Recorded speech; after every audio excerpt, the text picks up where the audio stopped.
Hello there, I'm Scotty. You're not, and welcome back to Marvel. Monday, we talk all things Marvel. I decided to kind of spread things out a little bit. One week I'll talk about a movie. The next week it'll be a TV show, movie, TV show, movie, TV show. So, this will be 6 TV shows to 7 movies. 2 of these of which will technically be revisited, but not really. I just did Once Upon a Deadpool last week. Try to make it as different as I could. And then next week we will be talking about the Rogue cut of X-Men Days of Future Past. I know we probably thought it was going to be this week, but I decided against it. Instead, we're talking about Spider-Man, radioactive Spider-Man.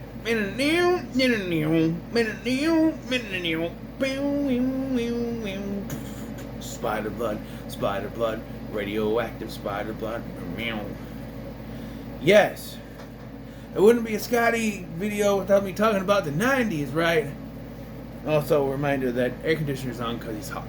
So, yes, so to me, there were 3 defining animated superhero shows: Batman the Animated Series, X-Men the Animated Series, and Spider-Man the Animated Series.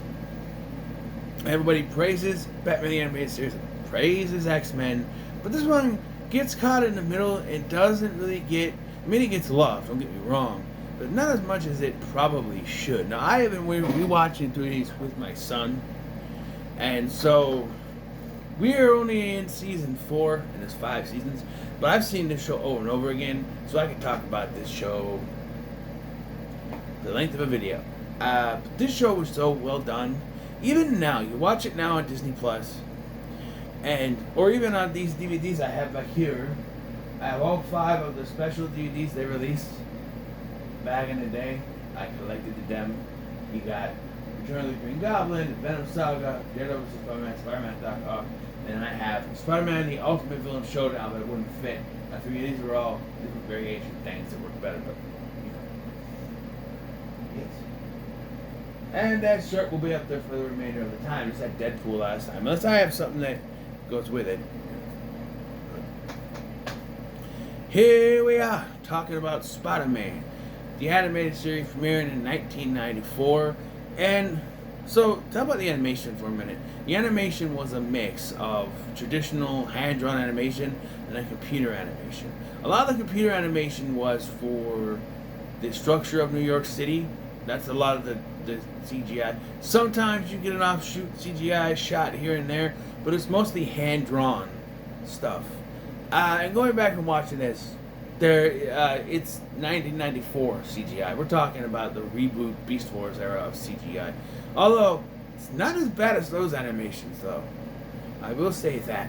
They are able to... Think of, like when Disney tried to incorporate the computer animation into, say, Beauty and the Beast, or Aladdin, which both came out earlier than this.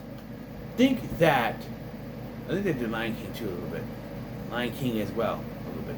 But think that, probably not as fluid as Disney would have done. Ironically, now this is owned by Disney, so technically owned by Sony, but for some reason, I guess they're able to stream on Disney Plus. There's often a discussion, much like with Batman, who is the best Spider-Man, right? Everybody goes to the live-action actor. Oh, Tobey Maguire. Tom Holland, he's really good. Nobody says that Nicholas guy from the 70s. I'm one of the people that says Andrew Garfield is actually the best Spider-Man live-action. But I would argue when it comes to animated portrayals, and I think there have been less than the animated Batmans. You had the Troy Baker, and I'm talking about Batman now. There's been a bunch, right? Troy Baker, Bruce Greenwood, Kevin Conroy, Reno Romano, Dietrich Bader. Somehow it's not bad casting. I don't know. But to me, the definitive animated Spider-Man, you got Josh, whatever his name is, from uh, the spectacular Spider-Man, spectacular. And then you also have, who is it? Jake Johnson, I think, does the voice of Peter B. Parker in the Spider-Verse movies. But Christopher Daniel Barnes, to me, is Spider-Man. When I think of animated Spider-Man, there's all from this universe, too. You know? And he's great. And not just in doing the standard Peter Parker voice, the Spider-Man voice, when he has to show emotion, like in the Venom saga, at one point he gets so mad at Shocker, he's yelling, "Shocker, you can't escape me!" Just how he does it is just so great. And then, and again, at the point in season 3 when something happens to Mary Jane, he flips out and he just does a great job with the voice performance. You also have the late, great Ed Asner himself doing the voice of J. Jonah Jameson. And again, a lot of people call out J.K. Simmons as the only JJ. But when my son was little and I was reading him Spider-Man stories, the voice I was giving JJ was not J.K. Simmons. Barker. It was Ed Asner, because it was a cartoon, so, you know. I tried to do Christopher Daniel Barnes Spider-Man voice, but I don't know, you know. But, yeah. And Mark Hamill also shows up to play the Hobgoblin here. Maybe not as many famous voice actors as Batman the Animated Series, but there were quite a few good ones. So, the stories told throughout the seasons are kind of... The seasons of the show were done kind of different. The first season of the show is a basic season of television. Right? But then, season 2 onward, until season 5 where they jumped to different things, they had basically... It was like a different issues of comic books, and there was chapters to it. So like season 1 is basically season 1. It's just straightforward Spider-Man fighting bad guys, telling individual stories basically, with little connective tissue in there just to kind of say it's, you know, they're all connected and all that. Like the building blocks of this is he's introduced. We have Peter Parker. He's already Spider-Man. He's already going to college. He knows Felicia Hardy. He knows Flash Thompson. Then he meets Mary Jane, and they work it in through the first couple episodes, you know.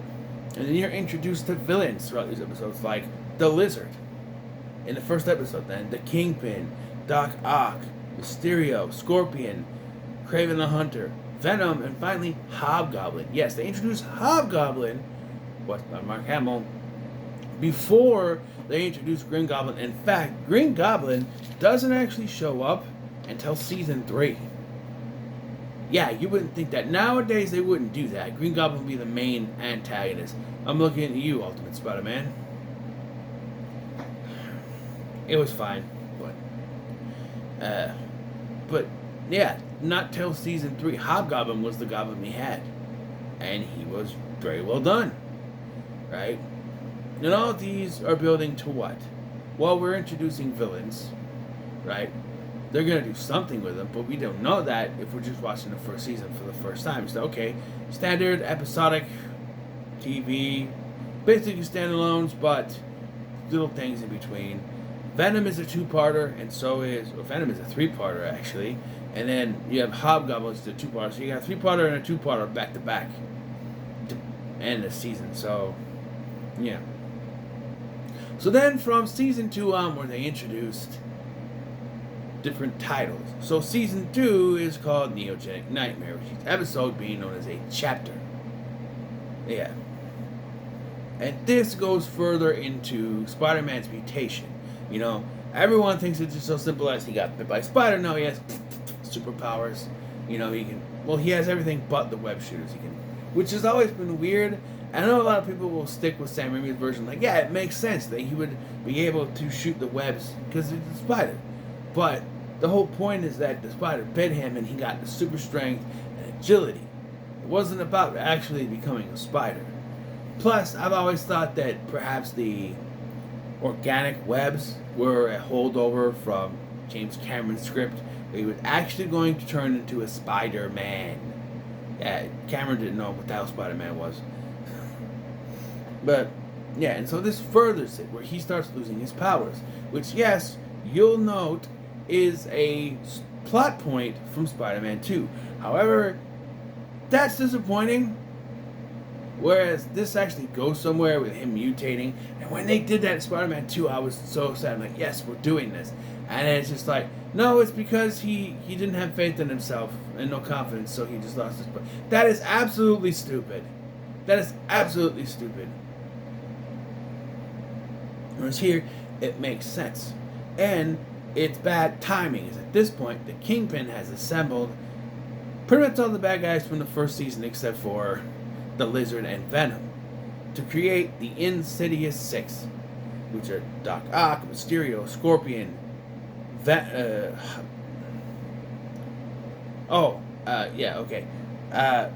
Ock, Mysterio, Scorpion, Shocker, Rhino, who were introduced in the Venom 2-parter, 3-parter, and who am I missing? I feel like there's someone very obvious here. Doing it again. Doc Ock, Mysterio, Scorpion, Shocker, Rhino, and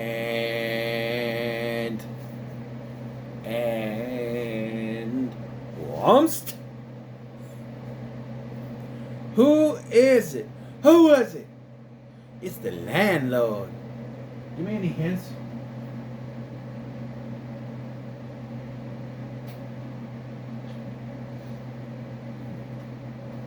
You guys are screaming right now. It's this one.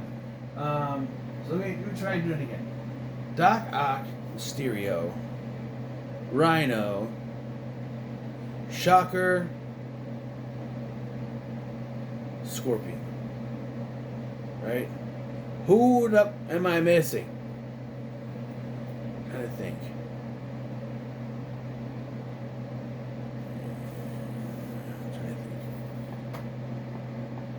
Lizard's the first villain. There's the Kingpin is in there. Doc Ock, Mysterio, Scorpion, Kraven. Well, I'm thinking the Hobgoblin episode also. Oh, the Chameleon, who is. I guess I didn't write that one down. The Chameleon. That's right. Because they introduced Shield during season 1 with the Chameleon. And a lot of people who are fans of the Shield nowadays will look at this and go, something's off about Nick Fury. But at that point, he wasn't black yet. In fact, there's a live-action movie where he's portrayed by David Hasselhoff. Ooh, I should try to find that. That and the 1994 Fantastic Four movie. Let's see.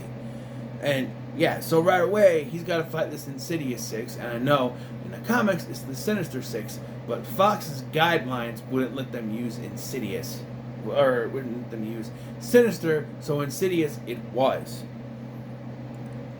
And this is bad timing because he's losing his powers at this point, so he's trying to fight these dudes while losing his powers, and then throughout the season he has to deal with mutation, as well as Hydro Man, who is Maury Bench and an ex-boyfriend of Mary Jane as he furthers his relationship with Mary Jane. And then we also have the X-Men crossover, which introduces mutants and the Brand Corporation and Herbert Landon, who is voiced by the late great Dave Warner and becomes sort of the Kingpin's new lucky guy after Alistair Smythe is kind of taken out of it. And then there's Morbius, Michael Morbius, who becomes the love interest for Felicia after they decide to go in and all in on Peter and Mary Jane. You know, she does sort of tease him. This leads us to Punisher, Blade, and the debut of the Vulture in a storyline where this version of the Vulture uses his talents to suck the youth out of people and make himself younger because Adrian Toomes is old. Of course, in this version, They didn't translate that to Homecoming, but I don't think you really needed it for that version. I don't think it would have fit. But a live action version, if they were gonna do, Sam Raimi was supposed to use Vulture as his villain for 4. I would like to see him try to incorporate that into it. Though I wouldn't have been mad if he didn't. So. And then Silvermane, who was introduced in an earlier episode that Spider-Man saved from the Kingpin. At this point, he knows who the Kingpin is. And the Tablet of Time, which he wants to use to make young, but at the end it ends up helping, like, it ends up with the Vulture, right? The Vulture uses it to do his talents. And then the whole end of this is, at one point, Mariah Crawford, who is the girlfriend of, she's a doctor. She a doctor, man. The girlfriend of Kraven, who's been helping Spider-Man. He's had allies in this: Dr. Kirk Connors, Robbie Robertson, and Mariah Crawford. She tries to help him get a cure. By this point, Spider-Man completely changes into like a 6-armed spider creature that the Punisher is trying to hunt down. Right? Blade comes in with the Morbius storyline, and it works, and his mother's there, and yeah. But eventually, they're able to transfer the power, Spider-Man's powers to Vulture, and so he gets stuck with the transforming into the spider creature, which goes in and out later in Season 3, but yeah, and I do establish also, I'll say it here in Season 3, that Scorpion and Vulture are, like, I think that's actually Season 4, that's partners, I think, where they're actually living together and stuff. There's a cliffhanger at the end of Season 2. There wasn't really one at the end of Season 1, but in Season 2 there's a cliffhanger where Mary Jane's supposed to go on a date with Peter, but then, or go with her to see her dad or something, and her dad shows up. But we find out at the beginning of Season 3 that it's actually Baron Mordo who is manipulating people into seeing their wildest fantasies, so that they will be hypnotized and work for him so he can free the evil Dormammu. This also gives us, of course, the first appearance and only appearance of Doctor Strange. Yeah, we'll talk about that when we get to the Secret War section, and yes, that happens. But we got issues. There are issues, and then there are also reasons, I guess. But yeah, Doctor Strange. To also introduce War Machine and Tony Stark, which would be vital in the Carnage storyline, when Iron Man teams up with him to take on Venom and Carnage. And Carnage has done way better here than he was in the live-action movie, because these live-action Marvel movies think you have to just kill off the villain after one movie.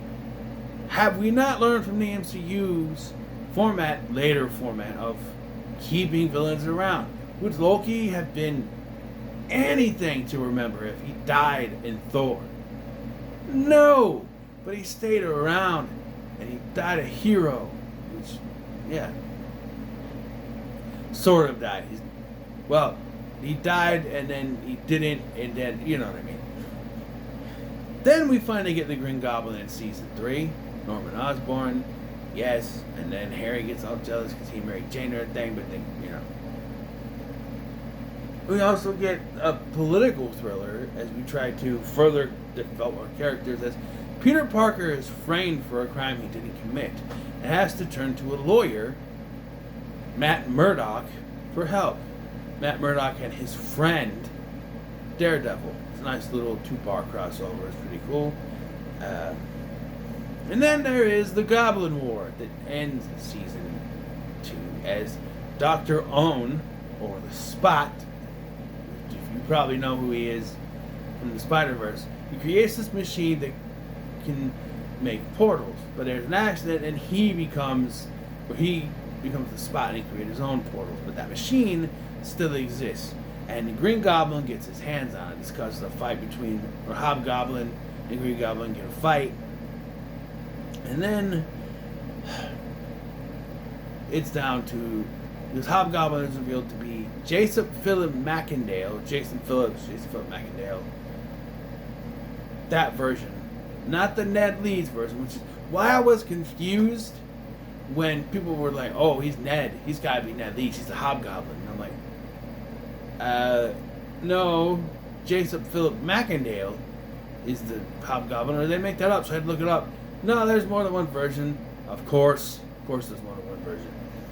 But I didn't know who Ned Leeds was, you know.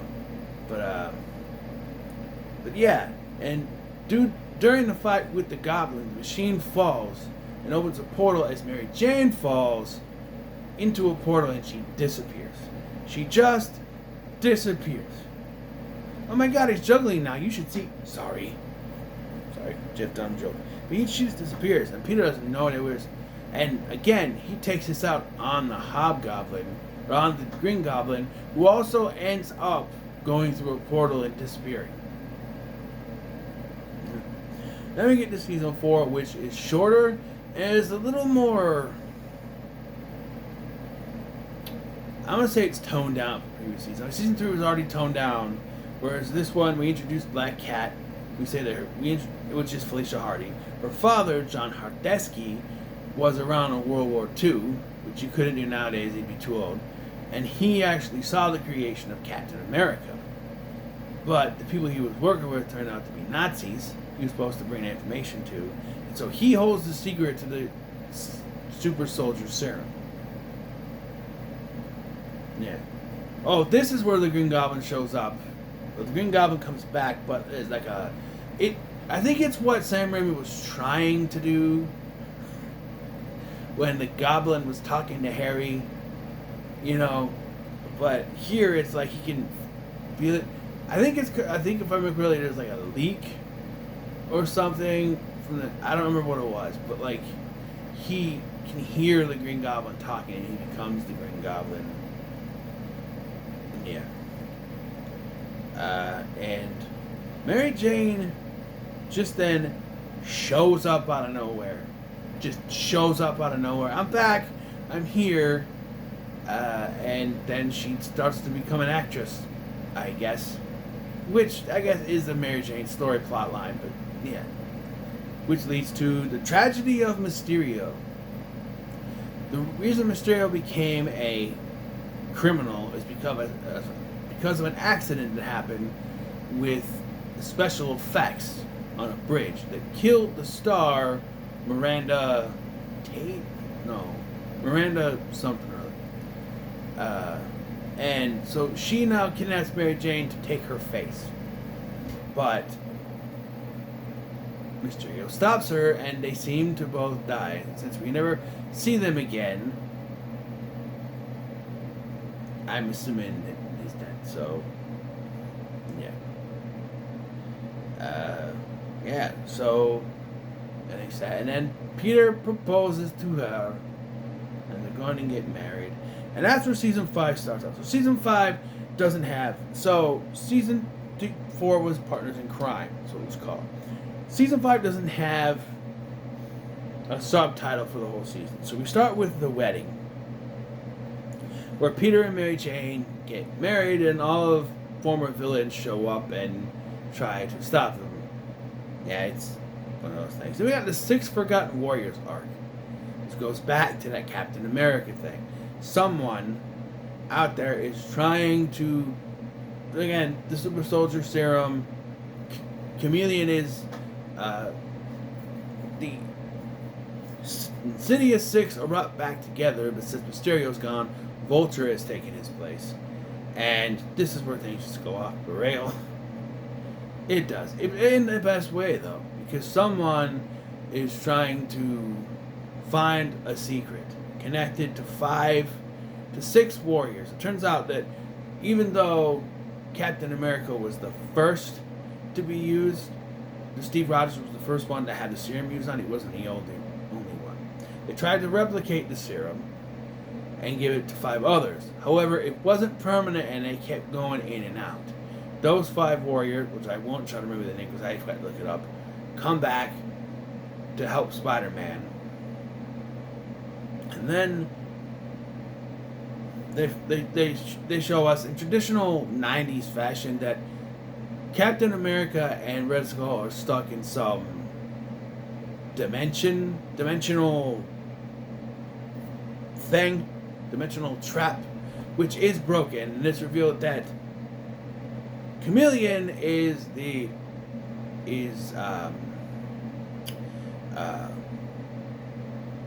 Red Skull's adoptive son, who's working hand in hand with the Red Skull's actual son, who becomes Electro. I know none of this is actually canon to the comic book, but which is why it kind of blows people's minds when you hear this. But yeah,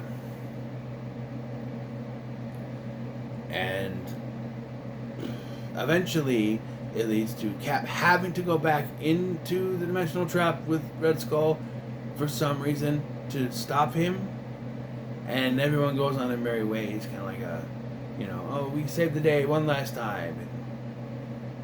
And Spider-Man's like, oh, they're real heroes. Then we get the return of Hydro Man, where it's revealed that this is not Mary Jane at all, that a scientist was experimenting with the special liquid and created clones of Hydro Man and Mary Jane.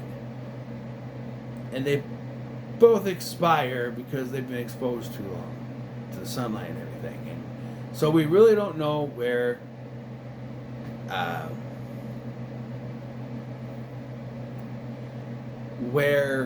Mary Jane actually is. So that leads us to the final 2 arcs of the series. But to explain that, we got to go back to season 3, because I forgot to mention it. In season 3, we start the introduction. At the end of the first episode, Doctor Strange comments that it feels to Wong that it feels like there's another presence out there. This is revealed to be Madam Web, voiced by Stanley's late wife. And she is preparing Spider-Man for something. And it turns out it's this Secret Wars. The Beyonder has shown up, and he has taken some villains from the past, and he has spread them on this innocent planet, and they're starting to conquer it. So Spider-Man has to bring in some help so that they can stop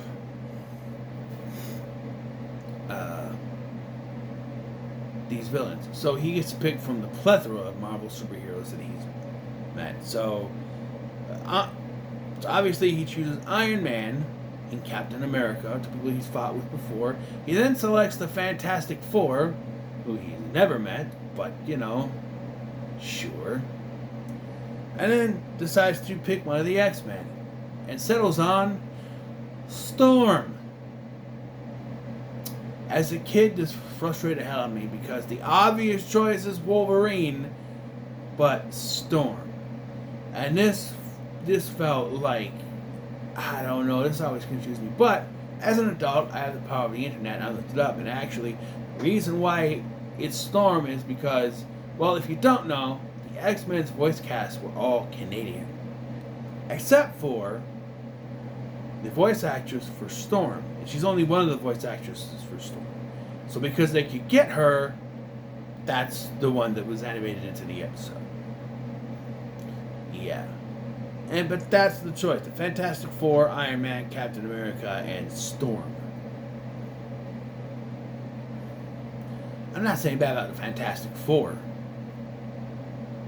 But I don't know. I would have picked Reed Richards for his brain, right? And maybe Ben because they're best friends and he's strong. Then I would have picked the Hulk, also brains, right? From what I gathered, it was supposed to be a big crossover between all the cartoons, but then it wasn't feasible. They couldn't afford it, so this is what we got. Eventually, the Lizard turns sides because Kirk Connor's consciousness comes back, and the Black Cat shows up because they got the machine working one more time. We can bring anything we want. Black Cat, again, voice actor availability. Eventually, they do defeat the bad guys. Even though Doctor Doom tries to steal the Beyonder's powers, they do defeat the bad guys, only to be told this was just another test. And the big one is for Spider-Man to fight in the Spider Wars. Yes, different versions of Spider-Man come in. including the Iron Spider, who's basically Iron Man. He's a very rich version of Peter Parker. Gwen Stacy is there. The Ben Reilly version of Scarlet Spider. A Spider-Man that has no powers, but it's just like an actor who plays him. And there's one that has Dr. Octopus's arms, and there's a few of them. Their big villain is Spider Carnage. So, in Ben Reilly's universe, Ben Reilly was created as a clone. However, it then turns out that the Peter Parker of that world was actually the clone, and he joins with Carnage and is going to destroy the fabric of time and space. Again, I feel like making it an evil version of Spider-Man was easy than to try to bring in other villains like Kang, or someone that could be more represented, but it works. And again, eventually they do save the day, and Spider-Man goes to the version of the world where he does go to the version where there's Gwen Stacy and everything was kind of, He also goes to what they quote unquote the real world, our world, with the Spider-Man who's not really a Spider-Man, which I don't know why he's even with, and he meets Stan Lee. Yeah. And then, and a cliffhanger that's never been resolved, Madam Web says, we're going to go find Mary Jane. And I guess if the show would continue, it was supposed to be she was in like the Victorian era or something. I don't know. I don't know. I remember hearing that and thinking, that's kind of disappointing. I think she could be anywhere and she's just in the Victorian era. Oh. That's kind of anticlimactic. But, yeah, they said we're going to go find her and then we don't. The series was great. It lasted 5 seasons, but what was the problem? Budget. Basically, Fox Kids couldn't afford it and they're so, yeah. But the show is still a classic. We would get a sort of continuation, but I'll talk about that in 2 weeks. Like I said, next week we're going to talk about the Road Cut. So, look forward to that. So, what are your thoughts on Spider-Man, the animated series? Let me know in the comments. You should like, share, and subscribe. Thank you for watching. I've been Scotty, and I'll see you in the next one.